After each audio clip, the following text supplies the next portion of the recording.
بسم آب وولد ومنفس قدوس أحدو أملاك سلام سلام فتوات خطاتلتنا خميك أنيخم نقع نبرهانة تنسايو بسلام أبزحنا كريستوس تنساي موتان بأبي حيلو سلطان أسرو لسيطان أقعزو لعدام سلام مزيس كونه ساو سلام نقع نبز خبور بعال بسلام أبزحنا نابلنا ناي قدسان حواريات ألا تعرفتو من تاريخ 72 ቅዱሳን ኣርድእትን ከምኡ እናበልና ነንሲ ሕፅር ዝበለ ክንርኢና ሳብ መፈፀምታ ምሳና ክትፀንሑ ብክብሪ ንዕድመኩም ብመጀመርታ ጎይታና መድሓኒናን ኢየሱስ ክርስቶስ ንዓይን ንዓኹም ክብል ካብዛ ባርነት ምድሪ ከውፃና ወይ ድማ ከድሕነና 6666 ተገሪፉ 13 ሕማማተ መስቀል ተቐቢሉ ብ5 ቅንዋተ መስቀል ተወጊኡ ተሸንኪሩ ብዙሕ መከራን ግፍዕን ኣሕሊፉ ብዕለተ ዓርቢ ኣብ መስቀል ተሰቒሉ እዩ ኣድሕንና ማለት እዩ ንዑ ተኸቲሎም እውን ቅዱሳን ሃዋርያት ኣብ 4 ዓበይቲ ክፋላት ተኸፊሎም ኣለው እታ ቀዳመይቲ ብስቕለት ሰማዕትነቶም ዝፈፀሙ 4 ቅዱሳን ሃዋርያት ኣለው ብሴፍ ሰማዕትነቶም ዝፈፀሙ 4 ሃዋርያት ኣለው ከምኡውን ብዝተፈላለየ ግፍዒ ሰማዕትነት ዝፈፀሙ 4 ኣለው ብሽምግልና ዝዓረፉ ቅዱሳን ሃዋርያት እውን ኣለውና ማለት እዩ ባርከስ ብስቕለት ሰማዕትነቶም ዝፈፀሙ ቁፅሪ 1 ቅዱስ ጴጥሮስ ንቁልቁል ኣፉ ሓምለ 5 ብ67 ዓመተ ምህረት ካልኣይ ቅዱስ ፊልጶስ ንቁልቁል ኣፉ ሕዳር 18 ሳልሳይ ቅዱስ እንድርያስ ንላዕለ ኣፉ ታሕሳስ 4 ብ60 ዓመተ ምህረት ራብዓይ ቅዱስ ናትናኤል ንላዕለ ኣፉ ሓምለ 10 እዚኦም ብስቕለት ሰማዕትነት ዝፈፀሙ ቅዱሳን ሃዋርያት እዮም ማለት እዩ ቀፂልና እንተሪእና ብሴፍ ሰማዕትነቶም ዝፈፀሙ ቅዱስ ያዕቆብ ወልደ ዘብዴዎስ ሚያዝያ 17 ብ44 እዚ ካብ ሃዋርያት ቀዳማይ ዝዓረፈ ካብ ቅዱሳን ሃዋርያት ማለት እዩ እዚ ሃዋርያ እዚ ሓውን ዮሃንስ ወልደ ዘብዴዎስ እዩ ካልኣይ ቅዱስ ማቴዎስ ጥቅምቲ 12 ሳልሳይ ቅዱስ ጳውሎስ ሓምለ 5 ብ61 ዓመተ ምህረት ራብዓይ ቅዱስ ሉቃስ ጥቅምቲ 22 እዞም ክንሪኦም ፀንሐና እምበኣር ሰማዕትነቶም ብሴፍ ዝፈፀሙ ቅዱሳን ሃዋርያት እዮም ማለት እዩ ከምኡውን ብዝተፈላለየ ግፍዒ ሰማዕትነቶም ዝፈፀሙ ቁፅሪ 1 ቅዱስ በርተሌሞስ ናብ ባሕሪ ብምድርባይ መስከረም 1 ሰማዕትነት ፈፂሞም ካልኣይ ቅዱስ ቶማስ ብኩናት ምውጋእ ማለት እዩ ብኩናት ተወጊኡ ግንቦት 26 ዓመተ ምህረት ሰማዕትነት ፈፂሙ ሳልሳይ ቅዱስ ያዕቆብ ወልደ እልፌዎስ ብዳርባ እምኒ የካቲት 10 ተጨፍሊቁ ማለት እዩ ራብዓይ ቅዱስ ማርቆስ ብምጉሳስ እንዳጓተቱ ማለት እዩ ሚያዝያ 30 ብ68 ዓመተ ምህረት ሰማዕትነቶም ፈፂሞም እዚኦም ብግፍዒ ሰማዕትነት ዝፈፀሙ ቅዱሳን ኣቦታትና እዮም ማለት እዩ ከምኡውን ብሽምግልና ዝዓረፉ ቅዱሳን ኣቦታት ወይ ድማ ቅዱሳን ሃዋርያት ቁፅሪ 1 ቅዱስ ዮሃንስ ምናልባት ኣብዚ ናይ ቅዱስ ዮሃንስ ክልተ ነገር ኣሎ ኣብ ገለ ተሰዊሩ ዝብሉ ኣቦታት ወይ መፅሓፍቲ እውን ኣሎ ኣብዚ ከዓ ብሽምግልና ከም ዝዓረፈ እዩ ዝንገር ዘሎ ኣብዚ ናይ ገድሊ ሃዋርያት ትነግር መፅሓፈ ፅዮብ ማለት እዩ ብጥሪ 4 ብ103 ዓመተ ምህረት ብሽምግልና ዓሪፉ ይብለና ኣሎ ቁፅሪ 2 ቅዱስ ታዲዮስ ሓምለ 2 ሳልሳይ ቅዱስ ማትያስ ማለት መተካእታ ናይ ይሁዳ ዝኣተወ ቅዱስ ኣቦ እዩ ማለት እዩ መጋቢት 8 ራብዓይ ቅዱስ ያዕቆብ እህሁ ሓምለ 18 ብ106 ዓመተ ምህረት ብሽምግልና ዓሪፎም ይብለና እምበርከስ ቅፅል ኣቢልና እውን ታሪክ 72 ኣርድእቲ መድሃኒ ዓለም ኢየሱስ ክርስቶስ ን12 ቅዱሳን ሃዋርያት ናብኡ ፀዊዑ ወይ ድማ ኣቕሪቡ ክልእኮምን ትእዛዝ ክህቦምን እንከሎ ስሞም ጠቂስዎም ኣሎ ትምህርቱ ንምሃብ ካብ ደብረ ዘይቲ ንቤተ መቅደስ ካብ ኢየሩሳሌም ንምድሪ ይሁዳን ንገሊላን ክመላለስ ከሎ መልክዑን ተኣምራቱን ንምርኣይ ትምህርቱ ንምስማዕ ሕብስቲ ኣበርኪቱ ከብልዓና እዩ ዝብልን ብግዚያዊ ነገራትን ይስዕብዎ ነይሮም። ኣማሲኦም ግን ነናብ ገዝኦም ይኸዱ ከም ዝነበሩ መጽሓፍቲ ይገልጽ። ወንጌል ዮሐንስ ምዕራፍ 6 ካብ ቁጥሪ 2 ክሳብ 12 መዝሙር ዳዊት 44 ቁጥሪ 2 ወንጌል ማቴዎስ ምዕራፍ 14 ካብ ቁጥሪ 14 ክሳብ 26 ኮይኑ ግን እዞም ዝተጠቕሱ 72 ኣርድእቲ መዓልትን ለይትን ካብኡ ከይተፈለዩ ናብ ዝወዓሎ እናወዓሉ ኣብ ዝሓደሮ እናሓደሩ ትምህርቱን ተኣምራቱን ሃብተ መንፈስ ቅዱስን ዝተዋሃቦም ደቂ ወንጌል እዮም። ግብረ ሐዋርያት ምዕራፍ 2 ካብ ቁጥሪ 1 ክሳብ 4 ከምኡውን ወንጌል ሉቃስ ምዕራፍ 10 ቁጥሪ 1 ነዞም ኣርድእቲ ውሕድ ዝበሉ ወንጌላውያን ክጠቕስዎም እንከለው ቅዱስ ጳውሎስ ኣብ መልእኽታቱ ዘኪርዎም ኣሎ። ወንጌላዊ ቅዱስ ሉቃስ እውን ኣብቲ መቕፀልታ ወንጌሉ ዝፀሓፎ ግብረ ሐዋርያት ጠቂስዎም ኣሎ። ዳሕሮት ሊቃውንቲ እውን 72 ኣርድእቲ እናበሉ ኣብ መዓልቲ ዕረፍቶም ዘኪሮሞም ኣለዉ። ናይ ተደላይነቶም ምክንያት ብምንታይ ምክንያት እዮም ተደለይቲ ኮይኖም ማለት እዩ። መድሓኒ ዓለም ኢየሱስ ክርስቶስ ኣብ ጥንተ ስብከቱ ን12 ቅዱሳን ሐዋርያት ፀዊዑ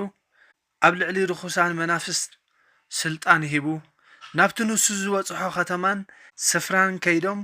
ክሰብኩ ክልእኾም እንከሎ መታን ክረዳድኡ በብክልተ ለኣኾም። ወንጌል ማርቆስ ምዕራፍ 6 ካብ ቁጥሪ 7 ማለት እዩ። ግዜ ከይወሰደ ከዓ 72 ሰባት መሪፁ እኽሉ ብዙሕ ዓይነቱ ግና ሒደት ስለ ዝኾኑ ማለት ደለይቲ ትምህርቲ ወንጌል ብዙሓት መምሃራኑ ግና ሒደት ስለ ዝኾኑ መምሃራን ገይረ እልእኸኩም ኣለኹ ኢሉ ለኣኾም። ዋሕዲ መምሃራን መጥቀሲኡ ድማ ቀዳማይ ቃል ኣዋዲ ዮሐንስ ተነስሑን እመኑን እናበለ ቃጭሉ ዝድውል ዝነበረ ሓደ ንበይኑ ስለ ዝነበረ ን12 ሐዋርያትን 72 ኣርድእትን ኣኸቲሉ መሪፁ ብወንጌል ኣውሒዱ ለኣኾም። በዞም ዝመረፆም ብዙሖም ስለ ዘይዕገቦ ድማ ካብ ሽዑ ጀሚሩ መምሃራን የድልዩኒ ኣለዉ እናበለ ይፅውዕን ይቆፅርን ስለ ዘሎ እዩ። በዚ ምክንያት እቲ መፀዋዕታ ገደብ ስለ ዘይብሉ ሰሚዓ ዘይተስቅጥ እዝኒ ዘላቶ ነዚ ሰሚዑ ኣነለኹ ይበል። ብዓይኒ ዘይረአ መስቀሉ ከዓ የልዕል። ወንጌል ማቴዎስ ምዕራፍ 10:38 ትንቢተ ኢሳያስ ምዕራፍ 6 ቁጥሪ 9 ወንጌል ማቴዎስ ምዕራፍ 13:23 ግብረ ሐዋርያት 3:23 ስለዚ እምበኣር መንገዲ ወንጌል ኣቐድም ኣቢሉ ብዮሐንስ ቀፂሉ ከዓ በዞም ኣዕርኽቲ ጎይታ ስለ ዝተፀርገልና ንመላለሰሉ በዚ ዝተገልጸ ምክንያት ናይ 12 ሐዋርያት ዜና ገድሎም ከም ዝተገልጸ ናይ 72 ኣርድእቲ ድማ ስሞምን ዝርከብሉ ዝርዝር ኣስማቶምን ካብ መጽሓፍቲ ብዝረኸብናዮ መሰረት ንጠቕሶ ኣለና። ሓራይ እምበር ናይ 72 ኣርድእትን ስሞምን ዝጠቕስዎ መጽሓፍትን ኣብ ወንጌል ዝርከቡ ቁጥሪ 1 ዮሴፍ ወንጌል ዮሐንስ 19:30 ዕረፍቱ ድማ 1 ነሓሰ። ካልኣይ ወንጌል ማርቆስ ሚያዝያ 30 ሳልሳይ ወንጌላዊ ሉቃስ ጥቅምቲ 22 ራብዓይ ዘኬዎስ ሉቃስ 19:2 ኒቆዲሞስ ዮሐንስ 19:39 ከምኡውን ወንጌል ዮሐንስ 3:1 ዕለተ ዕረፍቱ ነሓሰ 1 ማልኮስ ወንጌል ዮሐንስ 18:10 ጳጉሜን 1 ቅፅል ኣቢልና እውን ኣብ ግብረ ሐዋርያት ዝርከቡ እዞም ክሪኦም ፀናሕና ቀዲሞም ኣብ ወንጌል ዝርከቡ እዮም። እዞም ሕጂ ንጠቕሶም ድማ ኣብ ግብረ ሐዋርያት ዝርከቡ እዮም። ሸውዓይ እስጢፋኖስ ግብረ ሐዋርያት 6:5 1 ጥሪ ዕለተ ዕረፍቱ። ሻሙናይ ፊልጶስ ግብረ ሐዋርያት ምዕራፍ 6 ቁጥሪ 5 14 ጥቅምቲ ዕለተ ዕረፍቱ። ታሽዓይ ጳርኮሮስ እዚ እውን ግብረ ሐዋርያት ምዕራፍ 6 ቁጥሪ 5 10 ኒቃሮን ግብረ ሐዋርያት 6 ቁጥሪ 5 11 ጢሞና ግብረ ሐዋርያት ምዕራፍ 6 ቁጥሪ 5 ብ26 ጥሪ 12 ጳርሜን ግብረ ሐዋርያት ምዕራፍ 6 ቁጥሪ 5 13 ኒቆላዎስ ግብረ ሐዋርያት ምዕራፍ 6 ቁጥሪ 5 14 ጳውሎስ ግብረ ሐዋርያት 9 1 ب5 حملة ቁጥሪ 15 ሃናንያ ግብረ ሐዋርያት ምዕራፍ 9 ቁጥሪ 10 ጥቅምቲ 14 16 ቀርኔሌዎስ ግብረ ሐዋርያት ምዕራፍ 10 ቁጥሪ 1 ሕዳር 23 17 አጋቦስ ግብረ ሐዋርያት 11 23 የካቲት 4 18 ሲላስ ግብረ ሐዋርያት 15 22 ጥቅምቲ 15 19 በርናባስ ግብረ ሐዋርያት 15 22 ወርሒ ታህሳስ ከም ዝዓረፉ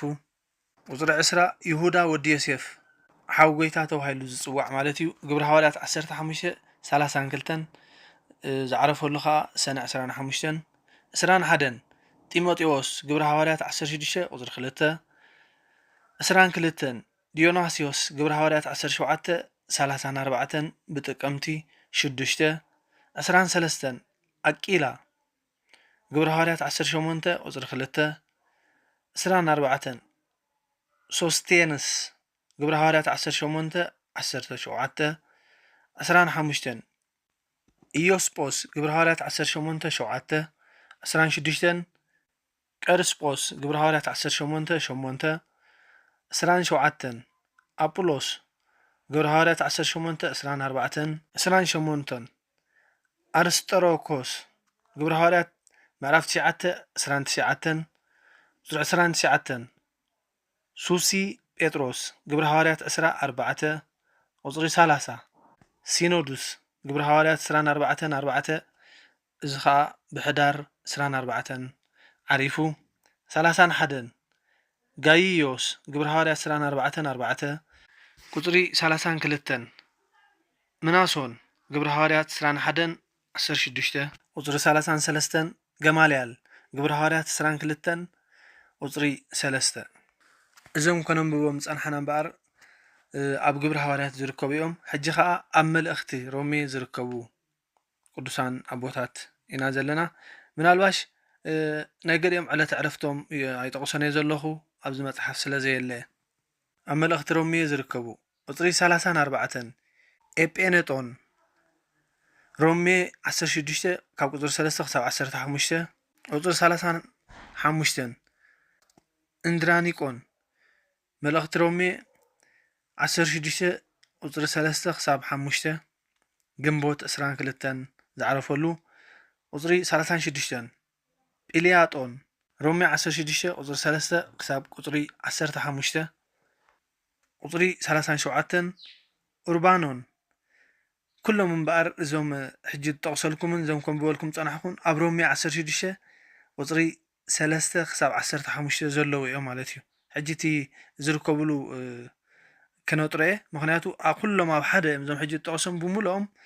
ኣብ ሮሜ 16 ካብ ቁጥሪ 3 ክሳብ 15 እዮም ዝርከቡ ማለት እዩ ንቐፅል ቁጥሪ 38 ሰንጣክን ቁጥሪ 39 ኤጤልየን ቁጥሪ 40 ጥሪፊሞና ቁጥሪ 41 ጢሮፎሞስ 42 ሩፎን 43 አስቀሪጦን 44 አፍልስምጳ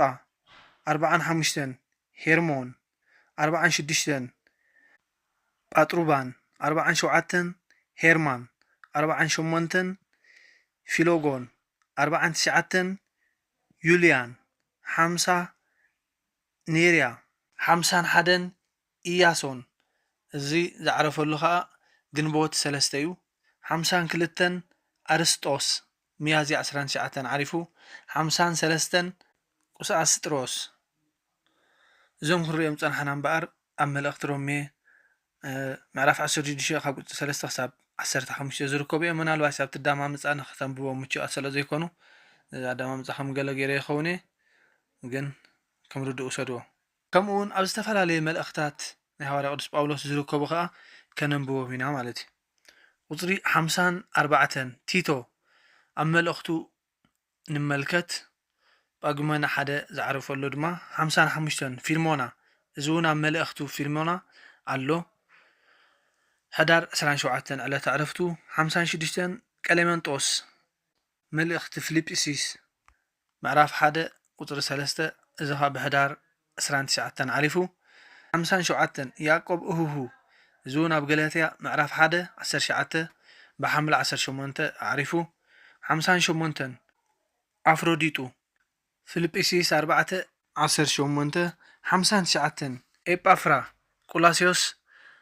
ምዕራፍ 1 ቁፅሪ 7 ቁፅሪ 60 ኣክርጳ ቆላስዮስ 4 17 ቁፅሪ 61 ስልዋኖስ ካልኣይ ተሰሎንቄ ምዕራፍ 1 ቁፅሪ 1 ቁፅሪ 62 ኣውግሎስ ካልኣይ ጢሞቴዎስ ምዕራፍ 4 21 ቁፅሪ 63 ጢኪቆስ ካልኣይ ጢሞቴዎስ ምዕራፍ 4 12 ብወርሒ ግንቦት ኣዕሪፉ ቁፅሪ 64 ሄኒሲፎሩ ካልኣይ ጢሞቴዎስ ምዕራፍ 1 16 ቁፅሪ 65 ኣናሲሞስ ቆላስዮስ ምዕራፍ 4 ቁፅሪ 9 የካቲት 21 ኣዕሪፉ ባርከት ዘም ክንሪኦም ፀናሕና ኣብ መልእኽታት ዘለው እዮም ሕጂ ቅፅል ኣቢልና እውን ኣብ ስንክሳር ዝርከቡ እዮም ክንሪኢና ማለት እዩ ቁፅሪ 66 ጢባሪዮስ መስከረም 20 ቁፅሪ 67 ብድራጦስ መስከረም 24 ቁፅሪ 68 ኣግናጢዮስ ጥቅምቲ 26 ቁፅሪ 69 ኣብሮኮሮስ ጥሪ 20 ኣዕሪፉ ቁፅሪ 70 ኣንሲፎሮስ መጋቢት 25 ቁፅሪ 71 ኣለምጵያስ ሓምለ 6 ቁፅሪ 72 ቆሮስ ግንቦት 30 እምበኣርከስ እዞም ሕጂ ክንሪኦም ፀናሓና ድማ ኣብ ስንክሳር ዝርከቡ እዮም ማለት እዩ እዚኦም ይመስሉ 72 ኣርድእቲ ቅዱሳን ኣቦታትናን ኣዴታትናን በረኸቶም ረድኤቶምን ምስ ኩልና ህዝበ ክርስቲያን ይኹን ኣሜን እምበኣርከስ ፍትዋት ተኸታተልትና ናይ ሎም መደብና ኣብ ዝወዲእና ኣለና ንዝመፅእ ከም ፈቓድ እግዚኣብሔር ናይ 36 ቅዱሳን ኣንስቲ ታሪኻንን ሰመንን ሒዝናልኩም ክንመጽእ ኢና ክሳብ ሽዑ ሰላም ወሰናይ ይወርልና እግዚኣብሔር ስብሃት ለእግዚአብሔር ወለወላዲቱ ድንግል ወለመስቀሉ ክቡር አሜን።